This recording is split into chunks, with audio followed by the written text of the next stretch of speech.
السلام عليكم ورحمة الله تعالى وبركاته.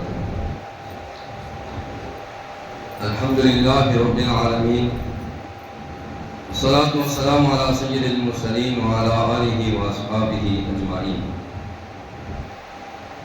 قال الله تعالى في القرآن العظيم وفي الفرقان المجيد: أعوذ بالله من الشيطان الرجيم، بسم الله الرحمن الرحيم. إن أول بيت وضع للناس للذي ببكة مباركا وهدى للعالمين فيه آيات بينات مقام إبراهيم ومن دخله كان آمنا ولله على الناس حج البيت من استطاع إليه سبيلا ومن كفر فإن الله غني عن العالمين. صدق الله العلي العظيم. புகழும் புகழ்ச்சியும் நம்மை எல்லாம் படைத்து பரிபாலித்துக் கொண்டிருக்கக்கூடிய ஏக இறைவன் அல்லாஹ் ஒருவனுக்கே உரித்தாகட்டுமாக. அவருடைய திருத்துதர் நம் ஆலிம் தலைவர் கண்மணி நாயகம் ஸல்லல்லாஹு அலைஹி வஸல்லம் அவர்களின் மீதும் அவர்களின் வழி நடந்த உத்தம சத்திய சஹாபாக்கள், தாபிஈன்கள், தபா தாபிஈன்கள், சுஹதாக்கள், சாலிஹீன்கள், குறிப்பாக ஜும்மாவிலே இங்கு ஒன்று கூடியிருக்கக்கூடிய நம் அத்தனை பேர்கள் மீதும் அல்லாஹ்வினுடைய சாந்தியும் சமாதானம் நிறைவாக உண்டாகட்டுமாக. ஆமீன். கண்ணியத்திற்கும் பெருமதிப்பிற்கும் உரிய அல்லாஹ்வின் நல்லடியார்களே, சகோதரர்களே, சங்கை மிகுந்த ஹஜ்ஜுடைய மாதங்கள் ஆரம்பமாகிவிட்டது. இந்த காலகட்டங்களிலே யாரெல்லாம் ஹஜ்ஜுக்கு செல்வதற்காக வேண்டி விண்ணப்பித்திருக்கிறார்களோ, யாரெல்லாம் ஹஜ்ஜுக்காக வேண்டி தன்னை ஆயத்தப்படுத்திக் கொண்டிருக்கிறார்களோ, அவர்கள் எல்லாம் இந்த மாதத்திலிருந்தே ஹஜ்ஜுக்கு செல்லக்கூடியவர்களாக இருக்கிறார்கள். அவர்களுக்கு மட்டுமல்ல, அவர்களோடு சேர்த்து நமக்கும் சில விஷயங்களை நாம் தெரிந்து கொள்வதற்காக வேண்டி இந்த ஜும்மாவிலே சில விஷயங்களை நாம் தெரிந்து கொள்வோம். அன்புமிக்கவர்களே, அல்லாஹ் தஆலா காபத்துல்லா என்று சொல்லப்படக்கூடிய அந்த பைத்துல்லாஹ்வை உலகத்தின் ஆக மிகச்சிறந்த பள்ளிவாசலாக வைத்திருக்கிறார். அந்த காபத்துல்லாஹ்வை தவாப் செய்ய வேண்டும் என்பதற்காக வேண்டிதான் இந்த ஹஜ்ஜுடைய கடமையை அல்லாஹ் தஆலா ஏற்பாடு செய்திருக்கிறார். இந்த பள்ளிவாசலை குறித்து, இந்த காபத்துல்லாஹ்வை குறித்து அல்லாஹ் தஆலா திருமறையிலே பேசும்போது, இன்ன அவ்வள பைத்தின் உதிஅ லின்னாஸ், மக்களுக்காக வேண்டி, மனிதர்களுக்காக வேண்டி அல்லாஹ்வினால் எழுப்பப்பட்ட இந்த உலகத்திலே முதல் ஆலயம் இந்த காபத்துல்லாஹ் என்று சொல்லப்படக்கூடிய இந்த பைத்துல்லா பள்ளிவாசல். இதனால் உலகத்தில் இருக்கக்கூடிய அத்தனை மாந்தர்களுக்கும் அல்லாஹ் தஆலா நேர்வழியை தருகிறான் என்பதாக குர்ஆன் பேசுகிறது.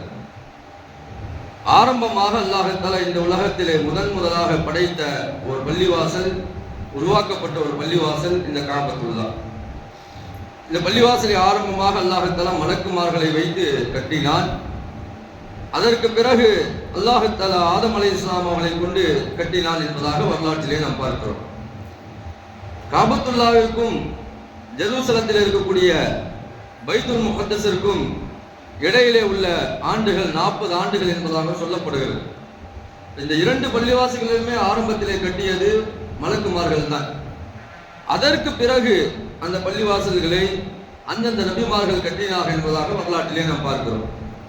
காபத்துல்லாஹை ஆரம்பமாக மலக்குமார்கள் கட்டினார்கள். அதற்கு பிறகு ஆதம் அலைஹிஸ்ஸலாம் அவர்கள் வந்தார்கள், கட்டினார்கள். அதற்கு பிறகு 40 வருட இடைவெளிக்கு பிறகு மஸ்ஜித் அக்ஸா என்று சொல்லப்படக்கூடிய அந்த புனித பள்ளிவாசல் கட்டப்பட்டது, அது மலக்குமார்களால். அதற்கு பிறகு வந்த சுலைமான் அலைஹிஸ்ஸலாம் அவர்களால் அந்த பள்ளிவாசல் மீண்டும் கட்டப்பட்டது என்பதாக நாம் குர்ஆனிலே பார்க்கிறோம். இந்த காபத்துல்லா மட்டும் எவ்வளவு சிறப்பு வாய்ந்தது என்று சொன்னால், காபத்துல்லா ஒவ்வொரு காலகட்டத்திலேயும் அந்தந்த நேரங்களுக்கு தோதுவாக கட்டப்பட்டிருக்கிறது என்பதாக நாம் வரலாற்றிலே பார்க்கிறோம். ஆதம் அலைஹிஸ்ஸலாம் அவர்கள் முதலாக இந்த காபத்துல்லாஹை கட்டினார்கள். அதற்கு பிறகு ஹஜ்ரத் இப்ராஹிம் அலைஹிஸ்ஸலாம் அவர்கள் கட்டினார்கள். அதற்கு பிறகு நாம் பார்த்தோம் என்று சொன்னால், ஹஜ்ரத் பெருமானார் ஸல்லல்லாஹு அலைஹி வஸல்லம் காலத்திலே அந்த மக்கத்து குறைஷிகள் எல்லாம் ஒன்று சேர்ந்து இந்த காபத்துல்லாஹை கட்டினார்கள். அந்த நேரத்துல தான் காபத்துல்லாஹினுடைய வெளியிலே ஒரு பகுதி இருக்கும், ஹத்தீம் என்பதாக ஒரு வளைவு பகுதி இருக்கும். அந்த பகுதியை விட்டு கட்டினார்கள். அதுக்கு சுவாரஸ்யமான சம்பவம் உண்டு. அவர்கள் எல்லாம் அந்த பள்ளிவாசலை கட்டுறதுக்காக வேண்டி என்ன செய்யறாங்க, காசை வசூல் பண்றாங்க, எல்லாம் செய்யறாங்க. முதல் கோரிக்கை என்ன தெரியுமா? இந்த பள்ளிவாசல் காபத்துல்லா கட்ட போறோம், இதுல எந்த ஹராமான காசும் கலந்துடக்கூடாது.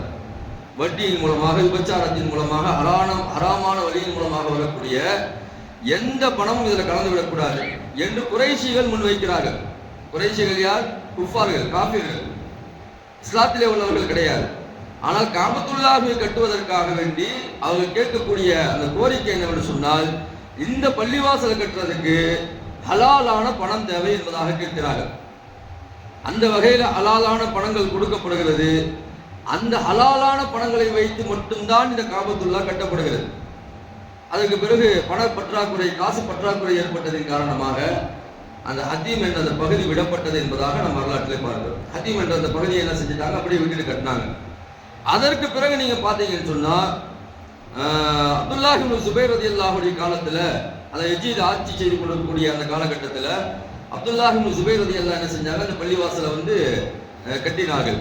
அதற்கு பிறகு ஹஜ்ஜாஜ் இப்னு யூசுப் என்று சொல்லப்படக்கூடிய கொடுங்கோலனான ஆட்சியாளன் என்பதாக சொல்லுவார்கள். இருந்தாலும் கூட அவருடைய காலத்தில் கட்டப்பட்டது. அதற்கு பிறகு வந்தவர்களும் கட்ட ஆரம்பித்தார்கள். அதை கட்டணும்னு நினைச்சாங்க.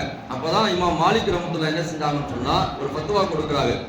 இப்படியே ஒவ்வொரு ஆட்சியாளரும் வரக்கூடிய காலகட்டத்தில், ஒவ்வொரு காலகட்டத்திலையும் தனக்கு தோதுவாக தான் பிரியப்பட்டபடி இந்த காபத்துல்லாஹை இடித்து இடித்து கட்டி கொண்டே இருந்தார்கள் சொன்னால், இது ஒவ்வொரு ஆட்சியாளரும் வரும்போதெல்லாம் இந்த செயலை செய்வார்கள். அதனால இதே போதும், இதுக்கு மேல யாரும் இதை என்ன செஞ்சிடக்கூடாது, தொடக்கூடாது என்பதாக ஒரு ஃபத்வா கொடுக்கிறார்கள். அன்றைக்கு ஹஜ்ஜாஜ் இப்னு யூசுஃபுடைய காலத்தில் மாலிக் ரஹ்மத்துல்லாஹி கொடுத்த அந்த ஃபத்வாவினுடைய அடிப்படையில் இன்று வரைக்கும் அன்றைக்கு என்ன காபத்துல்லா இருந்ததோ அதே காபத்துல்லாஹ் தான் இன்று வரைக்கும் இருக்கிறது. அதில் எந்த விதமான கையும் வைக்கவில்லை. அன்னைக்கு வந்து அந்த காபத்துல்லாவுடைய இந்த கதவை தூக்கி கட்டினாங்க பாருங்க, இன்னைக்கும் கொஞ்சம் இறக்கி கட்டி இருக்கலாம். அந்த தூக்கி கட்டினதுபடியே இருக்குதுன்னு சொன்னா, குறைஷிகள் அந்த அடிப்படையில் கட்டினாங்க. நாங்க மட்டும்தான் உள்ள நுழையினோம் என்ற அடிப்படையில் கட்டினாங்க. பணப்பற்றாக்குறையின் காரணமாக அந்த ஹத்தீமுடைய பகுதியை விட்டாங்க. இன்னைக்கு பணமா இல்லை கவர்மெண்ட்ல, எவ்வளவு பணம் இருக்கு.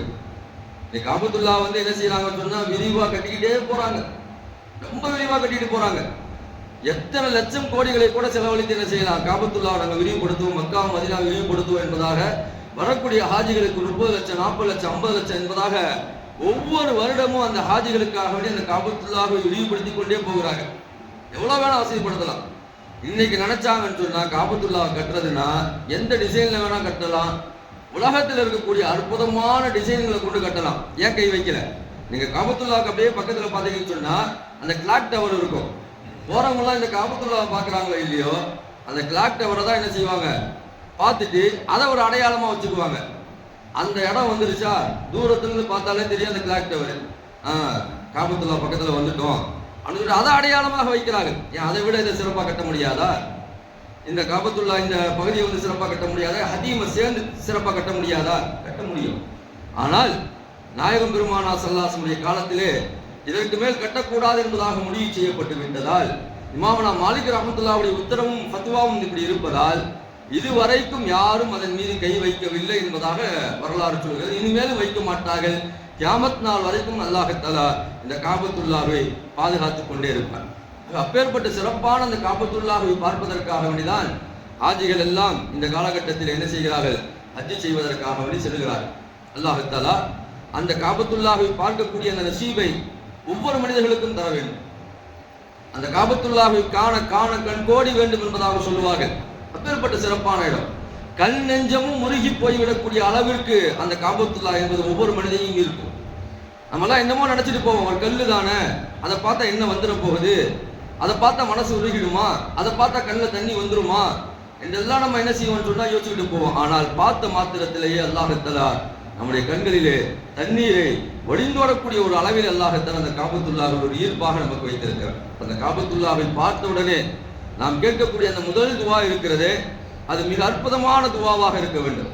பெரியார்கள் நமக்கு என்ன சொல்கிறார்கள் சொன்னால், முதலாக நீங்கள் கேட்க வேண்டிய துவா, ரப்பனா ஆத்தினா ஃபித் துன்யா ஹஸனா வஃபில் ஆখিরাতি ஹஸனத்தன் வகினா அஸாபன்னார். எல்லாம் இந்த உலகத்திலே எனக்கு ஹசனானதை தந்து விடுவாயாக, நாளை மறுமையிலேயே எனக்கு சிறப்பானதை தந்து விடுவாயாக. இந்த துவாவை நீங்க முதல்ல கேட்டுட்டு அடுத்து எந்த துவாக்களை நீங்கள் கேட்டாலும் எல்லா துவாக்களும் அங்கீகரிக்கப்படும் என்பதாக அருமை பெரியார்கள் நமக்கு சொல்லிக் கொடுக்கிறாங்க. அப்போ முதல்ல வந்து இந்த துவாவை கேட்டுட்டு, இல்லை இப்படியும் துவா கேட்க சொல்றாங்க, எல்லாம் நான் கேட்கக்கூடிய அத்தனை துவாக்களையும் அங்கீகரித்துக் கொள்வாயாக என்று நாம் துவாவை கேட்டோம் என்று சொன்னால் நாம் கேட்கக்கூடிய அத்தனை துவாக்களையும் அல்லாஹ் தஆலா அங்கீகரித்துக் கொள்வார். ஆனா நமக்கு போனோடனே என்ன செய்யும் சொன்னா, ஏதாவது நம்ம ஒரு மனசுல ஒன்று வச்சிருப்போம், இதை கேட்டுருவோம்டா, இதை மட்டும் கேட்டுருவோம்டா அப்படின்னு ஒரு மனசுல வச்சிருப்போம். ஏன்னா நமக்கு பெரிய ஒரு தாக்கம் இருக்கும், அல்லது வியாபாரத்தில் ஒரு பெரிய ஒரு இது இருக்கும், அல்லது ஏதாவது ஒரு அச்சீவ்மெண்ட் இருக்கும். அதை மட்டுமே நம்ம என்ன செய்வோம்னு சொன்னா, அதுவே ஒரு கோலா வச்சுட்டு போவோம், இதை மட்டும் கேட்டணும் இதை மட்டும் கேட்டணும்னு சொல்லிட்டு. ஆனால் துவாக்கள் ஆக மிகச் சிறந்தது, யாரெல்லாம் நான் கேட்கக்கூடிய அத்தனை துவாக்களையும் அங்கீகரித்துக் கொள்வாயாக என்று சொல்லிவிட்டு நாம் இந்த துவாவை நமக்கு நாட்டங்களை தேட்டங்களை கேட்கும் போது அல்லாஹ் தஆலா நம்முடைய எல்லா விதமான நாட்டங்களையும் என்ன செஞ்சிருவான், நிறைவேற்றி தந்து விடுவான். அன்புமிக்கவர்களே, அந்த காபத்துல்லாஹ்வை நம்முடைய கண் மூடுவதற்கு முன்பாக ஒரு தடவையேனும் இப்பொழுதாவது நாம் என்ன செய்ய வேண்டும், கண்டிப்பாக பார்த்தே ஆக வேண்டும் என்ற ஒரு எண்ணம் நம்முடைய உள்ளத்தில் என்று சொன்னால் அல்லாஹ் தஆலா அந்த நசீபை நமக்கு தருவான். நம்முடைய பெரிய அவர்கள் சொல்வார்கள், ஜெய்சி நியத் சொல்லுங்க, ஜெய்சி நியத் வைசி பரக்கத். எப்படி உங்களுடைய நியத்து இருக்குதோ அப்படிதான் உங்களுக்கு அல்லாஹ் தஆலா பரக்கத்தையும் செய்வான். நம்ம விசாலமான நியத்துகளை வச்சோம்னு சொன்னா அல்லாஹ் தஆலா விசாலமான பரக்கத்துகளை தருவான். குறுகிய நியத்துகள், குறுகிய எண்ணம், நம்ம மட்டும் வாழ்ந்தா போதும் அப்படின்னு இருக்கிறோம் பாத்தீங்களா, நான் மட்டும், எனக்கு மட்டும், என் குடும்பத்துக்கு மட்டும் அப்படின்னு இருந்தீங்கன்னா அல்லாஹ் தஆலா அந்த அளவுக்கு தான் தருவான்.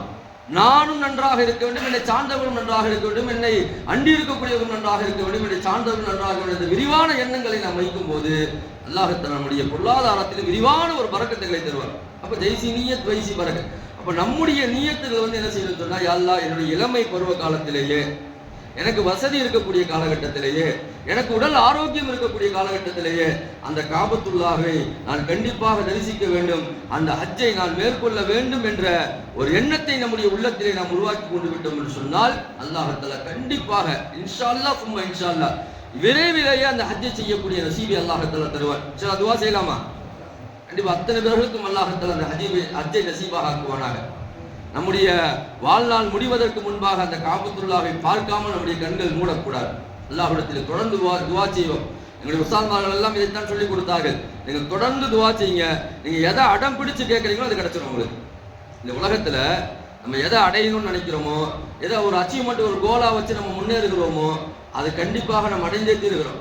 ஒரு லவ்வர்ஸ் இருக்கலாம் பாருங்க, எப்படியாவது தன்னுடைய காதலை அடையணும்னு சொல்லிட்டு என்னென்னலாம் பண்றான் தெரியுமா? கொஞ்சம் நெஞ்செல்லாம் கிடையாது, வீட்டுக்கு தெரியாம வீட்டுக்கு தெரிஞ்சு அங்க இங்க என்னென்னமோ செலவு பண்ணி என்ன செஞ்சிடறான், தன்னுடைய இதை அடைஞ்சிடறான் அது. ஆனால் நாம் அதிகமாக காதலிக்க வேண்டிய, அதிகமாக நேசிக்க வேண்டிய ஒரு இடம் அந்த காபத்துல்லா. உலகத்திலே ஆக பிரியமான இடமாக அந்த காபத்துல்லா நம்முடைய உள்ளத்தில் இருக்க வேண்டும். அப்ப அதை நேசிக்க நேசிக்க நேசிக்க அல்லாஹ் தஆலா என்ன செஞ்சிருவான்னு சொன்னா, அதை பார்க்காம என்னுடைய கண்ணு மூடாது, அதை பார்க்காம நான் தூங்க மாட்டேன், அதை பார்க்காம நான் எதுவுமே செய்ய மாட்டேன் என்ற ஒரு எண்ணம் நம்முடைய உள்ளத்துல ஆழமாக வந்து விட்டது என்று சொன்னால் அன்புமிக்கவர்களே, இன்ஷா அல்லாஹ் சும்மா இன்ஷா அல்லாஹ் அல்லாஹ் தஆலா மிக விரைவிலேயே அந்த ஹஜ்ஜை பார்க்கக்கூடிய, அந்த காபத்துல்லாஹ்வை பார்க்கக்கூடிய, ஹஜ்ஜை நிறைவேற்றக்கூடிய பாக்கியத்தை அல்லாஹ் நமக்கு தருவார். நிறைய நன்மைகள் இருக்கு. காபத்துல்லாஹ்வை பார்த்தாலே நன்மை, காபத்துல்லாஹ்வை தவாஃப் செய்தால் நன்மை, அங்கே உட்கார்ந்து குர்ஆனை ஓதினால் நன்மை, அங்கே தொழுதால் நன்மை, அங்கே சஅய் செய்தால் நன்மை. அந்த காபத்துல்லாஹ்வில் இருக்கக்கூடிய ஒவ்வொரு இடங்களும் நமக்கு நன்மைகளை தரக்கூடிய இடமாக, அல்லாஹ்வுடைய அற்புதமான அடையாள சின்னங்களை ஞாபகப்படுத்தக்கூடிய இடமாக இந்த காபத்துல்லாஹ்வுடைய ஒவ்வொரு இடங்களும் நமக்கு அடையாள சின்னங்களாக இருக்கு. அப்ப இந்த காபத்துல்லாஹ்ல அத்தனை இடங்களையும் நாம் என்ன செய்ய வேண்டும் என்று சொன்னால் அனுபவிக்க வேண்டும். அங்கே சென்று ஏதோ சடங்குக்காக வேண்டி நாம் இருந்து விடாமல் நமக்கு அல்லாஹ்விடத்தில் ஒரு வாய்ப்பு கொடுத்திருக்கிறார். இந்த காலகட்டத்தை அல்லாஹ் நமக்கு கொடுத்திருக்கிறார். இந்த காலகட்டங்களில் நம்மால எந்த அமல் செய்ய முடியுமோ அந்த அளவுக்கு நம்ம அமல் செய்யணுன்ற ஒரு உறுதியான எண்ணத்தோடு என்ன செய்யணும்னு சொன்னா அந்த இடத்துல இருக்க வேண்டும். அல்லாஹ் தஆலா நமக்கு 25 வயசுல ஹஜ் செய்யக்கூடிய நசீபை கொடுத்தாங்க. ஆனால் இன்றைக்கு நாம் சென்றாலே அவ்வளவு அமல்கள் செய்ய முடியுமா என்ற ஒரு யோசனை இருக்கிறது. அந்த வயசில் அல்லாஹ் தஆலா ஹிரா குகையில ஏறக்கூடிய பாக்கியத்தையும் பெருமைக்காக வேண்டி சொல்லவில்லை. நம்ம அந்த வயசுல நம்ம அதை செய்யும் போது அல்லாஹ் தஆலா அந்த காலகட்டங்கள்ல நமக்கு அந்த ஒரு உடல் ஆரோக்கியத்தை கொடுத்திருப்பான். ஆனா எது வேணா பார்த்துக்கலாம் அப்படின்ற ஒரு எண்ணத்தை எல்லாம் கொடுத்திருப்பான். ஹிரால ஏறி உட்கார்ந்து அங்க உட்காரக்கூடிய பாக்கியத்தையும், சவுர்ல உட்காரக்கூடிய பாக்கியத்தையும், இன்னும் என்னென்ன செய்ய வேணுமோ எல்லா பாக்கியத்தையும் அல்லாஹ் தஆலா கொடுத்தான். கிட்டத்தட்ட 20 உம்ராக்கள் செய்யக்கூடிய பாக்கியத்தை எல்லாம் கொடுத்தான். ஆனா இன்னைக்கு நமக்கே நினைக்க தோணுது, இன்னைக்கு போனா முடியுமா, அது இது நிறைய வந்துருச்சு, போனா முடியுமான்னு சொன்னா ஒரு சிந்தனையாக இருக்கிறது. அதனால காலத்திலே நீங்கள் பயிர் செய்யுங்கள் என்பதாக சொல்கிறார்களே, அதே மாதிரி நம்முடைய இளம் வயதிலேயே நாம் அந்த காபத்துல்லாஹ்வை தவாப் செய்ய வேண்டும், அங்கே இருக்கக்கூடிய அடையாள சின்னங்களை நாம் பார்க்க வேண்டும் என்ற ஒரு எண்ணத்தோடு நாம் அதை கடந்து செல்லும் என்று சொன்னால் கண்டிப்பாக அல்லாஹ் தஆலா நமக்கு அந்த பாக்கியத்தை கொடுப்பான். ஏன்னா சில நேரங்களில் நம்ம நினைச்சிருப்போம் 50 வயசை கடந்து ஹஜ் செய்யலாம், இன்னும் நல்ல ஒரு காலம் போகட்டும், எல்லா தவறையும் செஞ்சு முடிச்சுட்டு கடைசி காலகட்டத்தில் ஹஜ் செய்யலான்ற ஒரு எண்ணம் இருக்கும். அன்புமிக்கவர்களே, சில நேரங்களில் ரசூலுல்லாஹி ஸல்லல்லாஹு அலைஹி வஸல்லம் சொல்கிறார்கள், ஏதாவது ஒன்று உங்களுக்கு குறிப்பிடும். ரசூலுல்லாஹ் சொல்றாங்க, ஒன்று பொருளாதாரம் உங்களுக்கு நல்லா இருக்குன்ற ஒரு எண்ணம் இருக்கும், அந்த பொருளாதாரம் இல்லாமல் கூட போய்விடும். உடல் ஆரோக்கியம் போய் இருக்கும், ஆனா அந்த காலகட்டங்கள் என்ன செய்யாது, உடல் ஆரோக்கியம் இருக்காது. நீங்க ஹஜ் செய்யணும், ஹஜ்ஜுக்கு போகணும்னு நினைக்கும் போது அந்த பொருளாதாரமும் உடல் ஆரோக்கியமும் உங்களுக்கு இருக்காது. அதனால ஹஜ்ஜை எவ்வளவு நீங்கள் விரைவாக செய்ய வேண்டுமோ அவ்வளவு விரைவாக செய்யுங்கள் என்பதாக அருமை நாயகம் ஸல்லல்லாஹு அலைஹி வஸல்லம் சொல்லியிருக்கிறார்கள். வயது ஒரு தடையே அல்ல, திருமணத்திற்கு முன்பாகவும் செய்யலாம், திருமணத்திற்கு பின்பாகவும் செய்யலாம். சில பேர்லாம் என்ன செய்யலாங்கன்னா, திருமணத்துக்கு முன்னாடி செய்யக்கூடாது, திருமணம் முடிஞ்ச பிறகு உடனே செய்யக்கூடாது, ஒரு 40-50 வருஷம் போகட்டுங்க, அதுக்கு பிறகுதாங்க அந்த ஹஜ்ஜை செய்யணுன்ற ஒரு எண்ணத்தில் இருக்காங்க. கேட்டா அதான் அதில் கடைசி அமலு, தொழுகை நோன்பு ஜக்காத்து கடைசியில தான் ஹஜ் இருக்கு, அது கடைசி காலகட்டத்தில் பார்த்துக்கலாம் என்று இருக்கிறார். அன்புமிக்கவர்களே, கடைசி காலகட்டம் என்பதாக தள்ளி போட்டோம் என்று சொன்னால் ரசூலுல்லாஹ் சொன்னது மாதிரி சில நேரங்களில் அந்த அமலை நிறைவேற்ற முடியாமல் கூட போய்விடும். ஆகையால் எவ்வளவு விரைவாக அந்த ஹஜ்ஜை நாம் நிறைவேற்ற முடியுமோ அந்த அளவுக்கு உங்களுடைய உள்ளத்தில் நீங்கள் என்ன முடியுங்கள், எல்லாம் எனக்கு அந்த பாக்கியத்தை கொடு. என்னுடைய ஹஸரத் பொறுத்தவங்க ஹஜ்ஜுக்காக வேண்டி செல்வதற்காக வேண்டி கிட்டத்தட்ட நீங்க சொன்னா நம்ப மாட்டீங்க, 20 வருஷமா காசு சேர்த்து வச்சாங்க. யாரும் போக முடியாதெல்லாம் கிடையாது. 20 வருஷமும் என்ன செஞ்சாங்கன்னு சொன்னா, நம்முடைய காசுல சொந்த காசுல போகணும், யார்ட்டையும் வாங்காம போகணும்னு சொல்லிட்டு கிட்டத்தட்ட 20 வருடமா குருவியா சேர்த்து வச்சு தன்னுடைய சொந்த காசுல ஹஜ்ஜுக்கு போனாங்க. இப்படி எல்லாம் நிறைய பேர்கள் இருக்கிறாங்க, நிறைய சீதேவிகள் உலகத்தில் இருக்கிறாங்க. நம்முடைய சொந்த காசுல போகணும், ஒரு ஹராமான காசு இதுல கலந்து விடக்கூடாது, அந்த ஹஜ்ஜுக்காக வேண்டி ஒரு தயாரிப்பு நம்முடைய வாழ்க்கையில் இருந்துகிட்டே இருக்கணும். நம்ம எப்படியாவது நம்ம என்ன செஞ்சோம், ஹஜ்ஜுக்கு போகணும். தொடர்ந்து நம்ம அல்லாஹ்ட்ட துஆ செய்யறது ஒன்று இருக்கு, அல்லாஹும்ம ர்ஸுக்னா ஹஜ்ஜ பைத்திக்கல் ஹரம், அல்லாஹ் எனக்கு காபத்துல்லாஹை தரிசிக்கக்கூடிய அந்த பாக்கியத்தை தருவாயாக, நாயகம் பெருமானார் ஸல்லல்லாஹு அலைஹி வஸல்லம் ஜியாரத் செய்யக்கூடிய அந்த பாக்கியத்தை தருவாயாக என்று தொடர்ந்து துஆ செய்வதன் மூலமாக அல்லாஹ் தஆலா அந்த நசீபை தருவான். இரண்டாவது, அதற்காக உலக ஆதாயமாக பணங்களை சேர்ப்பது, காசுகளை சேர்ப்பது. ரெண்டு முக்கியம், உடல் ஆரோக்கியம் முக்கியம், பொருளாதாரம் முக்கியம், பயணமும் முக்கியம். இப்போ இந்த மாதிரி நம்ம குறுகி சேர்த்து வச்சு எங்களுடைய உஸ்தாத்மார்கள் எல்லாம் ஹஜ்ஜுக்கு சென்றிருக்கிறாங்க. அந்த உலகத்தில் இன்னைக்கு எதற்கும் எவ்வளவோ செலவு பண்றோம், கொஞ்சம் நஞ்செல்லாம் கிடையாது. ஒரு டூருக்கு போகிறதுனா 1 லட்சம் 2 லட்சம் செலவு பண்றோமா இல்லையா? ஒரு ஊட்டிக்கு போகிறது, ஒரு கொடைக்கானல் போகிறதுக்கு, அல்லது ஒரு சிம்லா போகிறதுக்கு, அல்லது ஏதோ ஒரு நாட்டுக்கு போகிறதுக்கு என்ன செய்யணும்னு சொன்னா லட்சமா செலவு பண்ணிட்டு போறோம், இந்த உலகத்தினுடைய இந்த சுற்றுலாவை அனுபவிப்பதற்காக வேண்டி. ஆனால் காபத்துல்லா என்பது அது சுற்றுலா தலம் அல்ல, ஆனா இன்னைக்கு சுற்றுலா தலம் மாதிரி இருக்கு. இன்னைக்கு பாத்தீங்கன்னா நினைச்சா எல்லாரும் போறாங்க உம்ராக்கு, அது ஏதோ ஒரு டூரிஸ்ட் பிளேஸ் மாதிரி ஆகி போச்சு. இன்னைக்கு அந்த மாதிரி இருக்கக்கூடாது. இந்த அல்லாஹ்வை பார்ப்பதற்காக வேண்டி, அங்கே காபத்துல்லாஹ்விலே அமல் செய்வதற்காக வேண்டி செல்லக்கூடிய ஒரு இடம், அது டூரிஸ்ட் பிளேஸ் கிடையாது. அதனால இன்னைக்கு காசு பணங்கள் நிறைய இருக்கிறது, ஆனால் காசு பணங்கள் நிறைய இருக்கக்கூடியவர்கள் கூட இந்த ஹஜ்ஜுடைய நசீபை பெற்றிருக்கிறார்கள் சொன்னால் இன்றைக்கும் நிறைய பேர் ஹஜ்ஜுக்கு செல்ல முடியாமல் இருக்கிறார். அதனால அல்லாஹ்ட்ட நம்ம தொடர்ந்து நாம் துஆ செய்து கொண்டே இருந்தோம் என்று சொன்னால் அல்லாஹ் தஆலா விரைவிலேயே அந்த நசீபை நமக்கு தருவார். இப்போ காபத்துல்லா அதை சுற்றி நிறைய அடையாளங்கள் இருக்குது. காபத்துல்லாவை சுற்றி நீங்க அங்க போனீங்கன்னா ஜியாரத்துன்னு சொல்லிட்டு நிறைய இடங்கள் கூப்பிட்டு போவாங்க. அங்க போன உடனே அதற்கு நிறைய விஷயங்கள் நமக்கு செய்ய சொல்லுவாங்க. இது மக்கால இருந்து அதுக்கு அடுத்து மதீனா போறோம். மதீனால பெருமானார் ஸல்லல்லாஹு அலைஹி வஸல்லம் அவர்கள் அடங்கி இருக்கக்கூடிய அந்த மக்பரா இருக்கிறது. அதற்கு அப்படியே ஆப்போசிட் சைடுல பாத்தீங்கன்னு சொன்னா ஜன்னத்துல் பக்கீ இருக்கு. கிட்டத்தட்ட 10,000 சஹாபாக்கள் அடக்கம் செய்யப்பட்டிருக்கக்கூடிய ஒரு ஒரு கபரஸ்தானம். நிறைய சஹாபாக்கள் அடக்கம் செய்யப்பட்டிருக்கிறாங்க. குறிப்பாக ஃபாத்திமா ரலியல்லாஹு அன்ஹா தான் அடக்கம் செய்யப்பட்டிருக்கிறார்கள். அதாவது உஸ்மான் கனி ரலியல்லாஹு அவர்கள் அடக்கம் செய்யப்பட்டிருக்கிறார்கள். ஆயிஷா ரலியல்லாஹு தஆலா அங்கே தான் அடக்கம் செய்யப்பட்டிருக்கிறார்கள். இந்த இடத்துல பார்த்தீங்கன்னு சொன்னா ரசூலுல்லாஹ், அபூபக்கர் ரலியல்லாஹு, உமர் ரலியல்லாஹு போன்றவர்கள் அடக்கம் செய்யப்பட்டிருக்கிறார்கள். மிகச் சிறப்பான ஒரு ரசூலுல்லாஹ்வுடைய வீடே ரசூலுல்லாஹ்வுடைய அந்த மக்பராவாக ஆக்கப்பட்டிருக்கிறது. அந்த ரசூலுல்லாஹ்வுடைய அந்த மக்பராவுக்கு பக்கத்தில் இருக்கக்கூடிய ஒரு இடம் இருக்கு, ரவுலா, சொர்க்கத்தினுடைய ஒரு துண்டு என்பதாக சொல்லுவாங்க. முதல்ல நாங்க போன காலகட்டத்திலாம் பார்த்தீங்கன்னு சொன்னா இரவு பகலா எப்ப வேணாம் போகலாம். போன கியூல நிக்கிறோம், வரிசையில நிக்கிறோம். வரிசையில நின்று அந்த இடத்துல போயிட்டு என்ன செய்யணும் சொன்னா தொழுகணும். ஒரு 2 ரக்காத் தொழ விட மாட்டாங்க, உடனே வெளியே ஆக்கிடுவாங்க. ஆனா இன்னைக்கு எப்படி ஆயிடுச்சுன்னு சொன்னா டோக்கன் சிஸ்டம் கொண்டு வந்துட்டாங்க. அது கூட இன்னும் வரக்கூடிய காலகட்டங்கள்ல அந்த டோக்கன் சிஸ்டம் இன்னும் கடுமையாக்கப்படும். ஒரு டூரிஸ்ட்ல கிட்டத்தட்ட ஒரு 50 பேர் போறாங்கன்னா அவங்களுக்கு 20 பேருக்கு தான் அனுமதி தருவாங்க அப்படின்ற மாதிரி ஒரு சூழ்நிலைகள்லாம் மாறிக்கொண்டே இருக்கிறது. அதனால அந்த இடத்துல போன சொன்னா ரசூலுல்லாஹ்வுக்கு சலாம் சொல்லக்கூடிய பாக்கியத்தையும், குறிப்பாக நிறைய பேர்கள் நிறைய நாட்டங்களை வைத்திருப்பார்கள். அங்க ஜன்னத்துல் பக்கீல அங்க அடங்கி இருக்கக்கூடிய அத்தனை பேருக்கு என்ன செஞ்சு நம்ம துவா செஞ்சு யாசீன் ஓதி துவா செஞ்சு அவர்களுடைய பரக்கத்தினால் நாம் அல்லாஹ்விடத்தில் துவா செய்தோம் என்று சொன்னால் நம்முடைய துவாக்களை எல்லாம் அல்லாஹ் தஆலா கபூல் செய்வார். இப்படி மக்காவும் மதீனாவும் என்பது உலகத்திலேயே மிக அற்புதமான ஒரு பொக்கிஷமான ஒரு இடம். அதை அடையாள சின்னமாக அல்லாஹ் தஆலா வைத்திருக்கிறார். அந்த அடையாள சின்னங்களை பார்ப்பதற்காக வேண்டி நம்ம என்ன செய்யறோம் சொன்னா ஹாஜிகள் இங்கிருந்து நாம் செல்கிறோம். அங்க போனா அங்க இருக்கக்கூடிய அமல்களை எல்லாம் அங்கே இருக்கக்கூடிய ஆலிம் பெருமக்கள் சொல்லிக் கொடுப்பார்கள். அங்கே நிறைய என்னென்ன அமல்கள் செய்ய வேண்டும் என்பதாக ஒவ்வொரு தவாஃபுக்கு பிறகு சஹீக்கு பிறகு அதை முடிவெட்டுறது, இது ஒரு உம்ரா அப்படியே முடியும். அதற்கு பிறகு ஹஜ்ஜுடைய காலங்கள் 5 நாட்கள். அந்த 5 நாட்கள் என்னென்ன அமல்கள் செய்ய வேண்டும் என்பதை அத்தனையும் நமக்கு அங்க இருக்கக்கூடிய ஆலிம் பெருமக்கள் சொல்லுவார்கள். நாம் சொல்வது என்னவென்று சொன்னால் நாம் அந்த ஹஜ்ஜுக்கு செல்ல வேண்டும். நம்ம அதற்காக வேண்டி அல்லாஹ்விடத்தில் அதிகமாக துவா செய்ய வேண்டும். உலகத்தில் எதற்காக வேண்டியோ நாம் பணங்களையும் காசுகளையும் சேர்க்கிறோம், செலவழிக்கிறோம். ஆனால் இந்த ஹஜ்ஜுக்காக வேண்டி அல்லாஹ்வுடைய ஆலயத்தை பார்ப்பதற்காக வேண்டி அல்லாஹ்வுடைய இல்லத்தை பார்ப்பதற்காக வேண்டி எத்தனை பேருடைய உள்ளங்கள்ல நம்ம அந்த ஒரு எண்ணங்களை வச்சிருக்கிறோம் சொல்லுங்க பார்க்கலாம். எத்தனை பேருக்கு அந்த எண்ணங்களை நம்முடைய உள்ளத்துல வச்சிருக்கிறோம். அப்ப எண்ணங்கள் நம்மகிட்ட உயர்வாக இருக்கும்போது அல்லாஹ் தஆலா நம்முடைய செயல்பாடுகளையும் உயர்வாக வைப்பான். அல்லாஹ் தஆலா அந்த தௌஃபீக்கை நமக்கு தருவானாக. இங்க இருக்கக்கூடிய அத்தனை பேர்களுக்கும் அல்லாஹ் தஆலா ஹஜ்ஜுடைய நசீபை தருவானாக. இன்னும் இந்த உலகத்தில் யாரெல்லாம் இஸ்லாமியர்களாக இருக்கிறார்களோ அத்தனை பேருக்கும் அல்லாஹ் தஆலா ஹஜ் உம்ரா செய்யக்கூடிய பாக்கியத்தை தந்தருவானாக என்று துஆ செய்து வார்த்தைகளை நிறைவு செய்கிறேன். வாஹிர் தவானா அல்ஹம்துலில்லாஹி ரப்பில் ஆலமீன். அஸ்ஸலாமு அலைக்கும் வரஹ்மத்துல்லாஹி வபரகாத்துஹு.